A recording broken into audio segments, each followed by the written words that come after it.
Bonjour à tous et bienvenue dans la manne du jeudi. Savez-vous, et je sais que vous le savez, mais c'est un rappel, que vous avez été racheté à un prix extraordinaire, extraordinairement élevé aux yeux de Dieu. Vous avez un prix extraordinaire.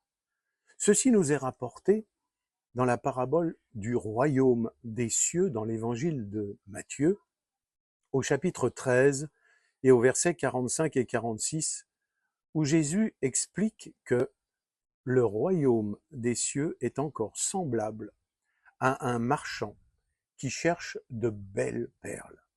Il a trouvé une perle de grand prix et il est allé vendre tout ce qu'il avait et l'a achetée. Chacun d'entre nous peut être comparé à une perle exceptionnelle dont la valeur est inestimable.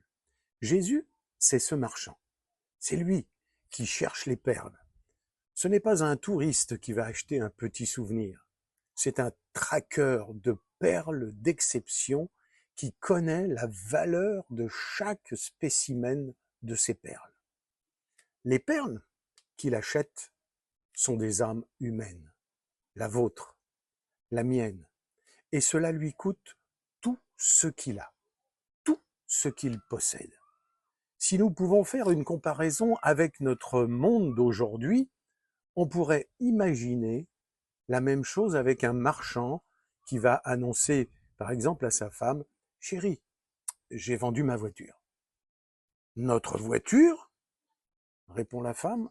« Bon, au moins, nous avons un toit sur la tête. » Le mari rétorque, « Non, j'ai aussi vendu la maison. » La femme lui dit, « Mais qu'est-ce qui t'arrive?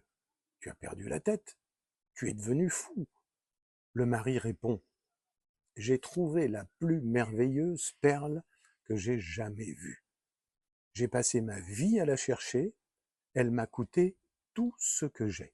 Attends de la voir. » Cette histoire paraît folle.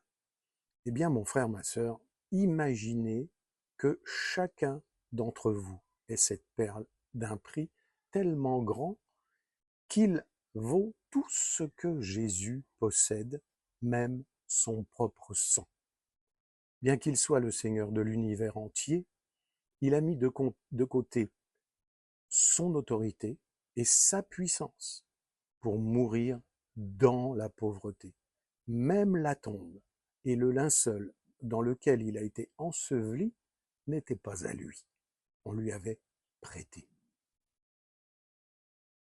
Vous ne vous êtes peut-être jamais considéré comme ayant une telle valeur, comme ayant une telle importance. Alors, n'oubliez jamais que pour Jésus, qui vous a tant aimé,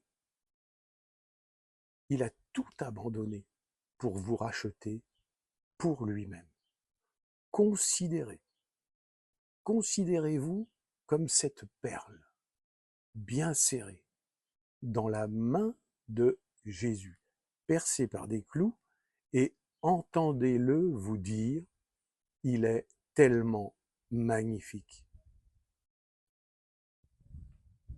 Il te dit à toi, tu es tellement magnifique, tu m'as coûté tout ce que j'avais, mais je ne regrette rien. Tu es à moi maintenant, pour toujours. Acceptez ce que Jésus a fait pour vous, remerciez-le, reconnaissez que vous lui appartenez, suivez-le et obéissez à sa parole. Amen. À bientôt.